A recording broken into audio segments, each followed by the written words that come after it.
Guess who's back? Guess who's back? Guess who's back? Yes, guys, welcome back to the Irish Hotspur with your boy Big Dave as Tottenham are back in action, baby, and it has put an end to the boring winter break. And of course, we do host Man City tonight down in N17 in FA Cup action, and the task on hand is take out last year's cup holders so that we can go on and lift the FA Cup trophy ourselves. So hopefully we can get that done today. Now, ever since the Chelsea game, where we've sort of picked up a lot of injuries, a couple of suspensions here or there, the squad and Postecoglou and his tactics have come into question routinely. Now is the chance, with everyone getting back fit, to humble them and make them all eat their words. So Tottenham's redemption tour starts now. So let's get into it and let's give you the lineup that I think Tottenham Hotspur, or that I think Ange Postecoglou will pick to take down the juggernaut of Man City. And of course, as you can see, we'll start with goals, and we do have Guglielmo Vicario. Despite it being a cup game, I do think Vicario retained his place. He did play against Burnley. Now, Man City have been to the Tottenham Hotspur Stadium 5 times and have left goalless all 5 times, and I want to keep that tradition going, because if we can keep a clean sheet against Man City, it gives us a real good chance to knock them out. So we're going to need a massive game from Vicario. No Haaland helps our cause, of course. However, Man City do have a array of sort of attacking talents to be able to choose from, and they will create an awful lot of chances. So we will need a man-and-match performance from Guglielmo Vicario. But my hope is, now that we've got our full-strength defence back, hopefully Vicario won't be as tested as he was when we had Emerson and Davies in front of him. Now, moving on to the left back, Destiny Udogie, the big dog, and hopefully tonight it is our destiny. But he's been absolutely superb defensively. Completely locks up that side so much that managers don't even bother telling their teams to attack down that side. They more try and go through our middle and out our right-hand side. Anytime the ball goes down his side, they're switching it because of how good he is defensively. The only thing he really needs to add to his game, and something I'd love to see Tottenham work on with him, is what he can do going forward. If he can add some goals and assists from that position, just like Porro does on the right-hand side, he is the best left back in world football without a shadow of a doubt.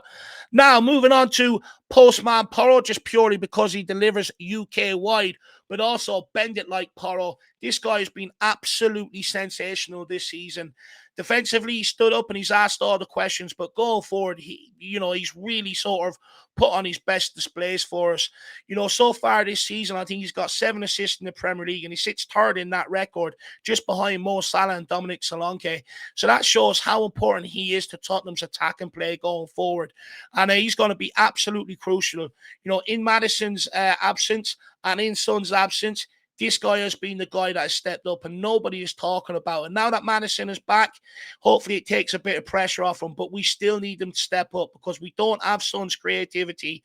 And if anyone can provide that spark, provide that moment, it will be Pedro Porro, whether it be from a set piece, which his set piece deliveries from corners and free kicks against Man United had them under the pump for large periods of time, large periods. So hopefully we can take advantage of that against Man City, because they do leak goals. With how open they are, a wand of a foot like Pedro Porro, that sweet pass that we've seen him play over the top for Richarlison at times and stuff like that, that's on for him against this Man City backline. And he really needs to step up. He dragged us through that third round single-handedly with that wonder strike against Burnley, and hopefully he can do the same against Man City, against his former club as well. I have a sneaky suspicion he's going to be absolutely pumped for this, show them that they were wrong in getting rid of him and not giving him an opportunity to get one first-team appearance. Man City's loss is Tottenham's gain, and hopefully Pedro Porro can show that tomorrow.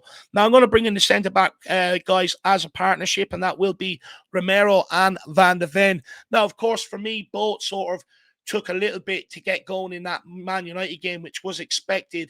It took them a while to sort of get up to match speed. And Man United, in fairness to them, took advantage of that, got a couple of quick goals and left it an uphill task for us from there on out.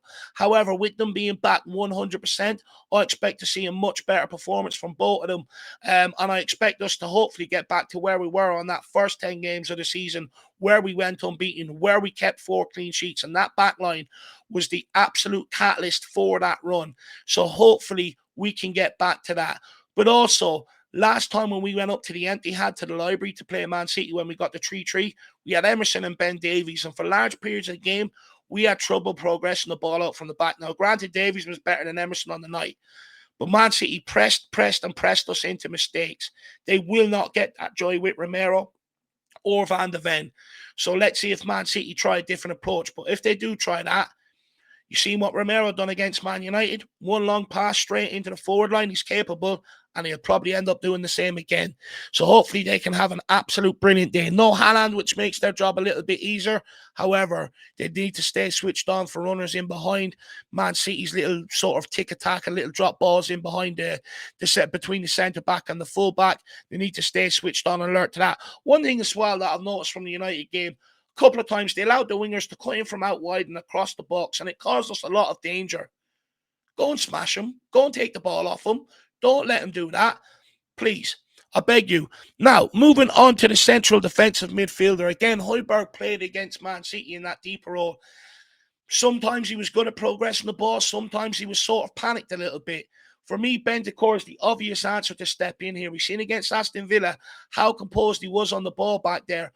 Also, against Man United, Bentancur changed, I think, position with Skip at some point and ended up sitting back deeper, receiving the ball and getting us driving forward. And I expect him to do the same against Man City. This guy, you cannot press him. He's so good. In fact, he's that laid back. If he's standing up, he's almost lying down. He's absolutely brilliant. And not only that, as we've seen against Man United, he can add goals to his games as well. And I'd argue real competition for Basuma in this position when he gets back from AFCON. But I think Bentancur can give us more goals and assists from that deeper position. But with us hopefully having a lot more possession than what we did at the Etihad, True playing it out from the back, get that ball into Bentancur, he will make the best use of it and he will start constant attacks. We need another massive performance from him. I was delighted to see him on the score sheet after his long injury layoff. Can he provide another one? Let's wait and see. But what we will need is a very energetic, combative performance out of possession as well. Now, moving on to the right-sided, we'll go to the left because I think it's the less contentious. Postecoglou did say in his pre-match press conference today, Magic Maddison is back and the long-awaited return is over. And I'm absolutely buzzing about this because I do feel like we missed his creativity. That's why we had to take Son out from striker, put him out to left wing to have someone to create. We also missed Maddison's every opportunity he can get, drops to receive the ball, to try and drive Tottenham forward. The forward line, I've missed him as well in terms of when they make the runs. He was always trying to find them, always trying to play them balls. No one else in that midfield took up that option when he's been out injured. And I felt a lot of them have played, say, 4 or 5 yard passes between them, trying to look pretty. Maddison's not about that. Maddison wants to go and affect the game. Now, of course, how much effect he has on the game does literally depend on how fit he is. My guessing is he's probably going to see 60 minutes. We have to make best use of that 60 minutes and be in a commanding position before we take him off the pitch. Let's see how fit Maddison is and let's see what impact he can have. But delighted to have him back. But guys, quick question. I did see a stat that since since Maddison's injury, Pedro Porro stepped up to take nearly all of Tottenham's set pieces. And we've actually got more output from when Pedro Porro stepped up to take them than James Maddison. So, guys, let me know in the comment section below who should be taking Tottenham's corners and free kicks now that Maddison is back, him or Porro. Now, moving on to the right-hand side of midfield. And I have gone with Dejan Kulusevski. Now, hear me out. I know many people will want to throw Ollie Skip in there. I'm being brutally honest. Ange Postecoglou may very well throw Ollie Skip in there. However, I think he did have a good performance at Manchester United. But I do think we're sort of guilty of lowering the bar for Ollie Skip in terms of what we expect from him.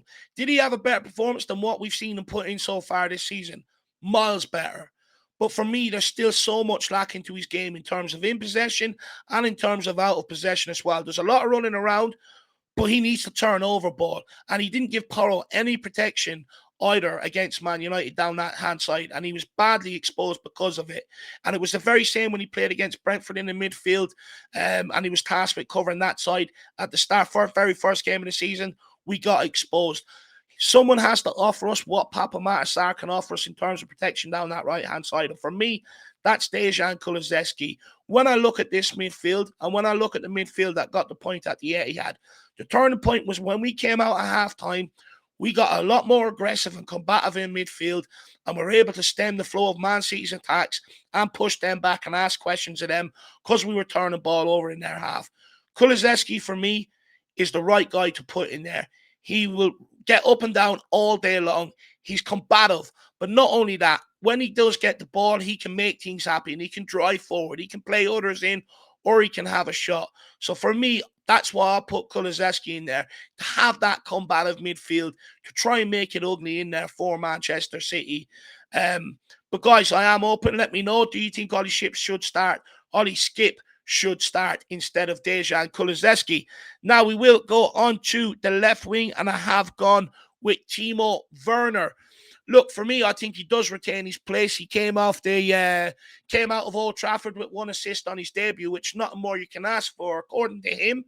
Postecoglou has sort of took the pressure off him in sort of the goal department and sort of just wants him to provide energy in the press, make trouble for the opposition with his pace and his runs, but also try and assist others. He done that against United. Hopefully he can do the same against Man City.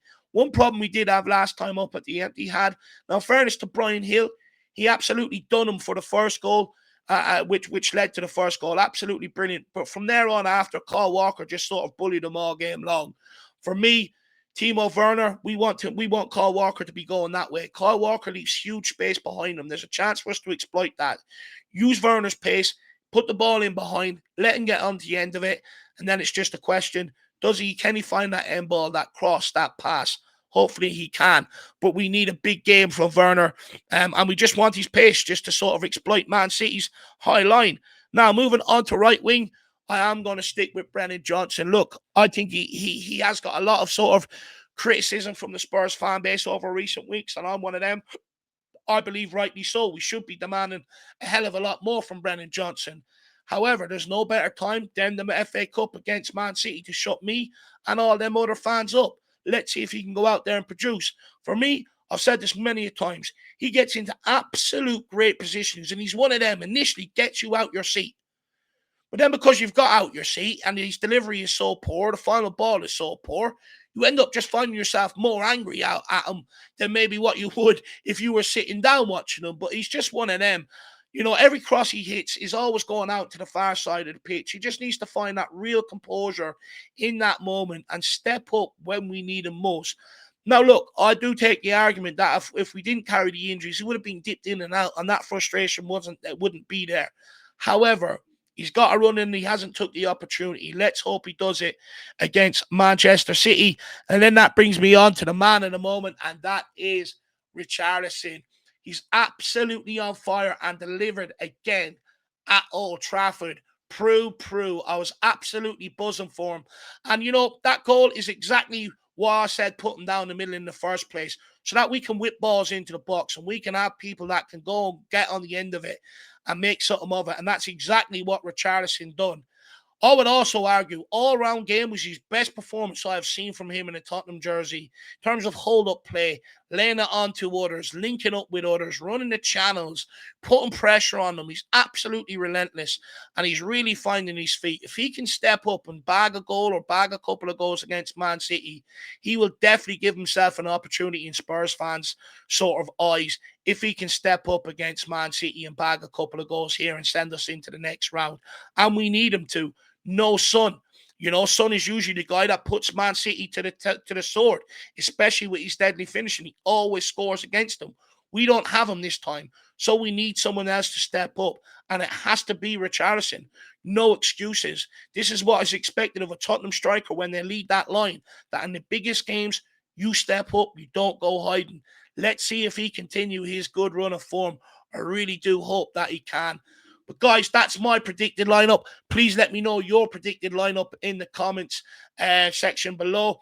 Absolutely tremendous comments of late. There's so many of them. Keep them coming in. I'm doing my best to get to every single one of them once the video is uploaded. If you think I've got anything wrong, don't be afraid to let me know either. But just remember, Tottenham's redemption tour starts now. So get yourself in the right frame of mind. I'll see you for the pre-match build-up. Come on, you Spurs. In the mighty hands we trust. We never stop. Let's go.